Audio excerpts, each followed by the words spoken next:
बांस, बैरियर और बच्चे। चंदे का फंदा। एक बड़ी साजिश का खुलासा।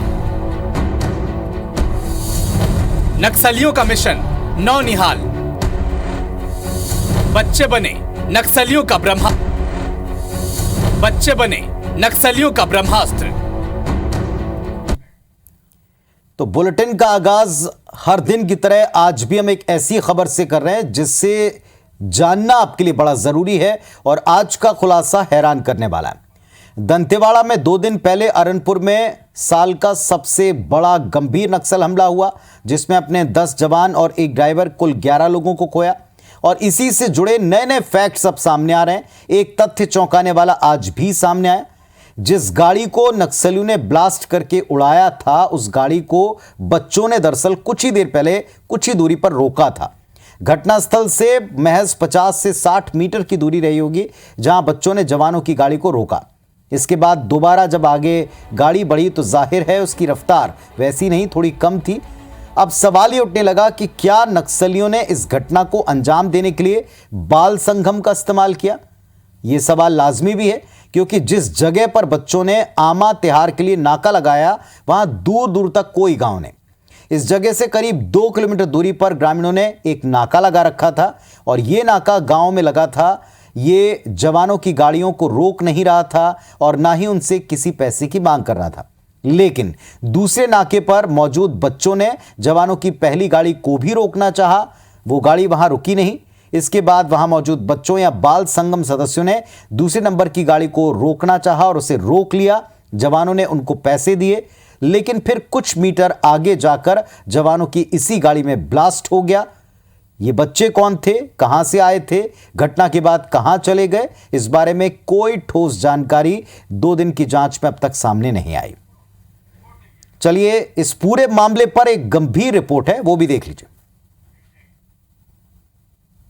26 अप्रैल को नक्सलियों ने अरनपुर में एक बड़े घटना को अंजाम दिया। यहां नक्सलियों ने आईडी ब्लास्ट कर एक जवानों से भरी गाड़ी को उड़ाया था जिसमें 10 जवान शहीद हो गए थे, एक ड्राइवर की भी मौत हो गई थी। लेकिन घटना के बारे में जो जानकारियां मिल रही हैं उसके मुताबिक इस जगह पर कुछ बच्चों ने उस गाड़ी को रोकी थी जो जवानों से भरी थी। आप ये अस्थायी बैरियर देख पा रहे हैं, हालांकि इसे अभी उखाड़ दिया गया। ये डंडा है, इसके साथ ही एक बांस को लगा करके जो गाड़ियां इस तरफ से आवाजाही कर रही थी उन गाड़ियों को रोककर बच्चे उनसे चंदा के रूप में कुछ राशि ले रहे थे। इससे पहले एक गाड़ी जो निकल गई थी उसे भी बच्चों ने रोकने की कोशिश की लेकिन वो गाड़ी यहाँ पर नहीं रुकी और उसके बाद जो दूसरे नंबर की गाड़ी थी वो गाड़ी को रोकने में बच्चे सफल रहे।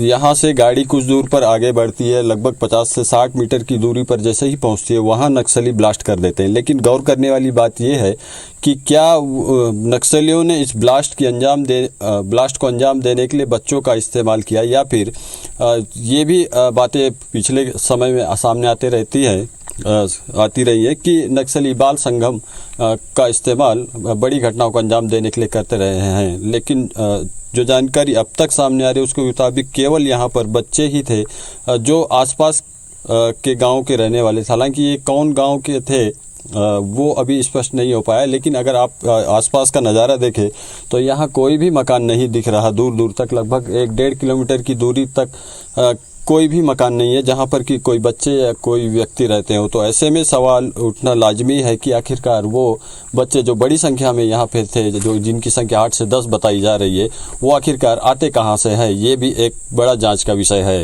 इस समय घटनास्थल अरनपुर से मैं वेद प्रकाश संगम, IBC 24। तो चौंकाने वाला खुलासा है और कहीं एक अलर्ट की स्थिति जैसा भी है। अब आपको एक स्थानीय महिला का इस पर क्या कहना है ये भी सुनवा रहे हैं। कितना पैसा ले रहे थे उस दिन गाड़ी में से? मतलब जितना जितना 5 रुपया 10 रुपया जितना भी देते थे उतना ले लेते थे। और देने वाले दे रहे थे, नहीं वाले तो नहीं। बच्चे लोग थे डरा धमक चले जाते थे। तो उस दिन जो पहला गाड़ी गया था उसको पैसा दिए, वो लोग पैसा दिए थे? नहीं, पुलिस गाड़ी नहीं रोकते। नहीं रोकते। लेकिन ये बता रहे थे कि जो दूसरा गाड़ी उड़ाए हैं उसको रोके थे करके। नहीं रोके होंगे, यहाँ भी तो किए थे यहाँ ना कहीं लोग तो कोई नहीं रोके, पुलिस गाड़ी को छोड़ दिए सब गाड़ी को। तो वहाँ से गाड़ी बच्चे लोग आए तो रोके भी होंगे, प्यार से दे दिए कि नहीं दिए तो वो नहीं माने। तो ग्रामीण भी इस बात को अच्छी तरह जानते हैं कि पुलिस का मूवमेंट होता है और उनकी गाड़ियों को रोकना नहीं है और उनकी गाड़ियों को रोका नहीं जाता। फिर इन दोनों गाड़ियों को क्यों रोका, किन बच्चों ने रोका, कहां के बच्चे थे, ये अपने आप में एक गंभीर सवाल है और इसीलिए ये खबर आप तक पहुंचानी बहुत जरूरी थी। एक और खुलासा भी हुआ जब सीआरपीएफ की टीम ने वहां पहुंचकर इंस्पेक्शन किया। पता चला कि वहां एक नहीं कई आईडियों के एक नेटवर्क को बनाने की कोशिश थी, जो वहां जांच में पता चला जब गड्ढे को जेसीबी से और खोदा गया।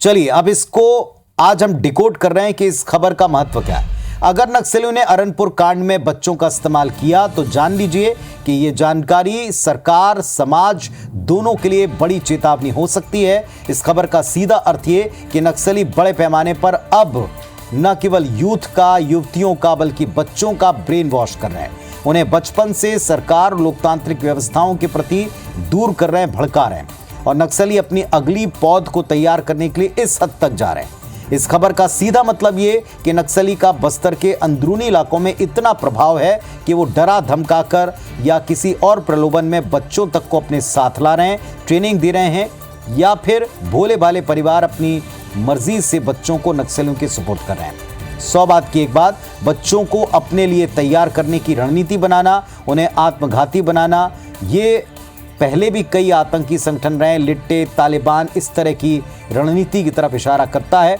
उत्तर पूर्व में उग्रवादी संगठन ऐसा पहले भी हमारे देश में भी कुछ हिस्सों में कर चुके हैं। सरकार को सबसे पहले नक्सलियों के इस मिशन बाल संगम, इस पर पूरी पड़ताल करना चाहिए और अगर ऐसा वाकई है तो इसे वक्त रहते ध्वस्त करने की आवश्यकता है।